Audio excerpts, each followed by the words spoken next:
Негізі ерлі зайыптылық өмір деген бұл шалқып тасып байлықта ғана өмір сүріп, байлық болса ғана екеуміз біргеміз, байлық жоқ болса екеуміз бөлекпіз деген сана үшін ерлі зайыпты болмайды негізі. Ерлі зайыптылық өмір деген ол үлкен мүлдем басқа мақсаттарда.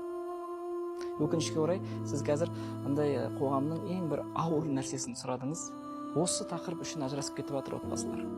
Күйеуінің ақшасы жетпегені үшін ажырасып кетіп жатқан отбасылар бар.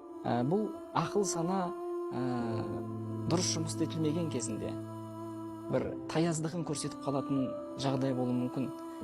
Күйеуі ішпейді, шекпейді, бірақ ризығы бар, бірақ өлшеулі да. Енді әйелдің хотелкаларын дейміз ғой, көп нәрселерін алып бере алмай жатыр отбасында, бала шағасының да. Бірақ шамасы келгенше әйтеуір бір киімін тауып қояды, жаңа тамағын аш қалдырмай тауып келіп отыр, бірақ артық таба алмай жатыр. Бірақ әйтеуір жұмыс істеп жүр, негізі шаршап. Осы үшін тастап кетуге бола ма? Осы үшін тастап кетіп жатқан кісілер бар, бір-бірін ойлаңыз.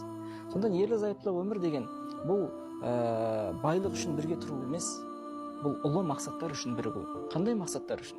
Екеуміз қолымыздан жетектеп қоғамға мықты ұл мен қызды тәрбиелеп шығару. Қолымыздан жетектеп екеуміз бір-біріміздің қолымыздан ұстап, бүкіл отбасыларға үлгі болатын отбасы болу.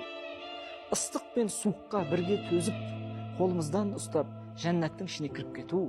Осы мақсаттар.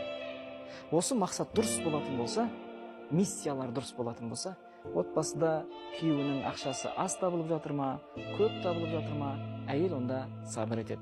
Ал әйел ақылды, дана болатын болса, күйеуінің осындай тауып, адал жолмен тауып келген ризығына мәз болады. Неге? Өйткені бұл екеуін де отбасын көлемде жәннатқа кіргізгелі тұр ғой. Ал егер ойлаңызшы, оған шүкірсіз болып, жоқ, маған білмеймін, қалай болса да жаңағы iPhone 16 алып бер, қалай болса да менің астыма бір көлік алып бер деп отырып ана жерде күйеуінің шамасы болмай, кредитке барып ұрынып ататын болса, осымен береке табар ма? Ешқашан береке таппайды. Бағана ризықтың мақсаттарын айттық қой енді. Сондықтан адал жолмен табуға, адал жолда жұмсауға уақыт, жаңағы өміріңізді сол нәрсеге арнаңыз. Өйткені қияметте пайғамбарымыз айтады, сұралатын сұрақтың ішінде ризыққа қатысты, саллаллаху алейхи ва саллям өзінің хадисінде айтты, ризыққа қатысты, мал дүниеге қатысты екі нәрсе сұралады. Екі сұрақ болады бөлек. Қайдан таптың, қайда жұмсадың? Осыны ойланайық. Қайдан таптың? Адал жолмен таптың.